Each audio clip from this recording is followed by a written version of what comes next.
Good morning. Once again, I welcome you all for this morning meditation.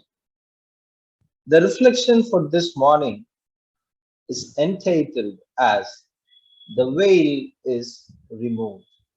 The veil is removed. The verse for our meditation is from 2 Corinthians chapter 3, verse 16. 2 Corinthians chapter 3, verse 16. But when one turns to the Lord, the veil is removed. But when one turns to the Lord, the veil is removed. We have heard this beautiful hymn, Joyful, Joyful, We Adore Thee, a wonderful composition, beautiful words, and which is based on the fruit of the Spirit as mentioned in Galatians chapter 5, verse 22. But when this fruit of the Spirit is possible, how this fruit of the Spirit can be manifested in the life of someone who is living according to God's will and purpose. Paul, as he writes to the Corinthians in his second epistle, he makes an earnest call to the church in Corinth to be and become the ministers of the new covenant. The ministers of the new covenant.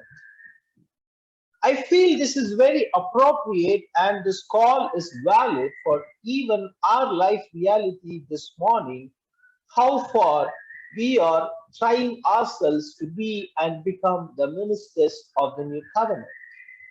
As we are living in the time of new covenant, the New Testament, are we ready to take up this challenge that is posed by Paul to the church at Corinth as well as which is placed before our eyes this morning? And in this exemplification of saying or calling the community to live as the ministers of new covenant gives us the notion to understand what does it mean when we say the new covenant. The people of Israel, when they were living under the old covenant, or if you carefully read the times of the Old Testament, there were so many things which were bound and set as norms for living to please God or to live according to God's commandments. But if you see the New Testament times, Jesus Christ fulfills all the commandments as well as the prophecies, and he fulfills all the sacrifices, and he replaces the place of the high priest as well as the perfect sacrifice given once for all, and he makes us as a people living under this new covenant. That is the reason Paul writes and says in 2 Corinthians chapter 3 verse 16, when one turns to the Lord, the veil is removed. Even in our life, the veil has been removed.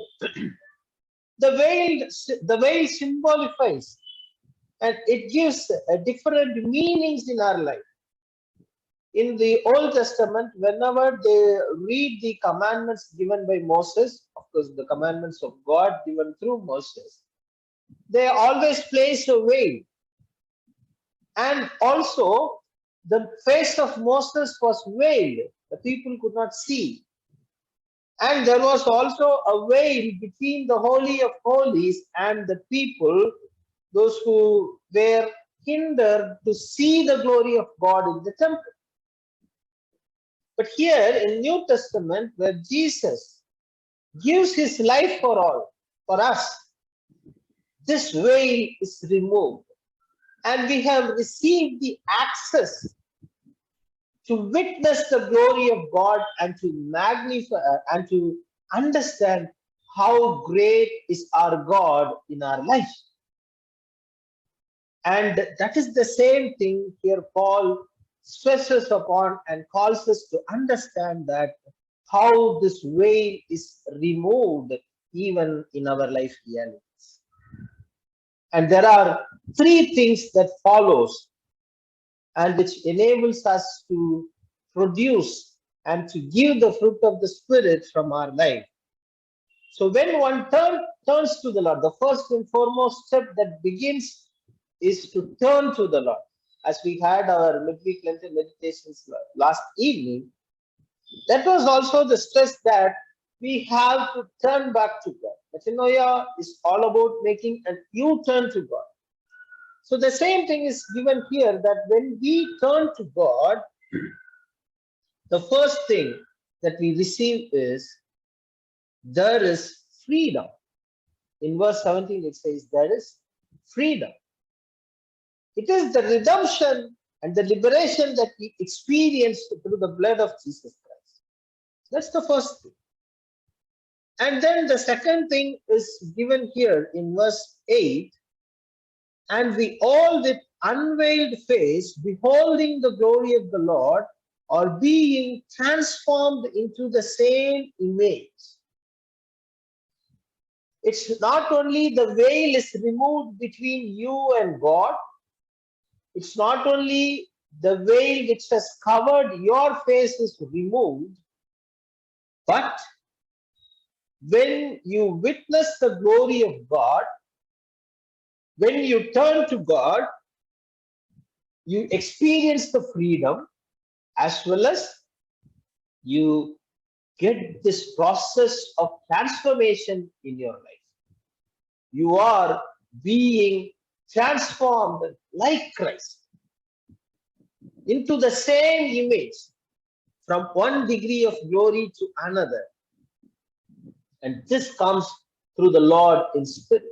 So the second blessing that we experience here is the transformation. First, we have this freedom. Second, we have this transformation. And the third thing which follows is the fruit of the Spirit, which is mentioned in Galatians chapter 5, verses 22 and 23. All these characteristics are unified into one. That is the reason we call it as fruit of the Spirit. And we don't say fruits of the Spirit. It's not a plural thing. It's a singular thing. Because it is unified. It's all exemplified as the one character.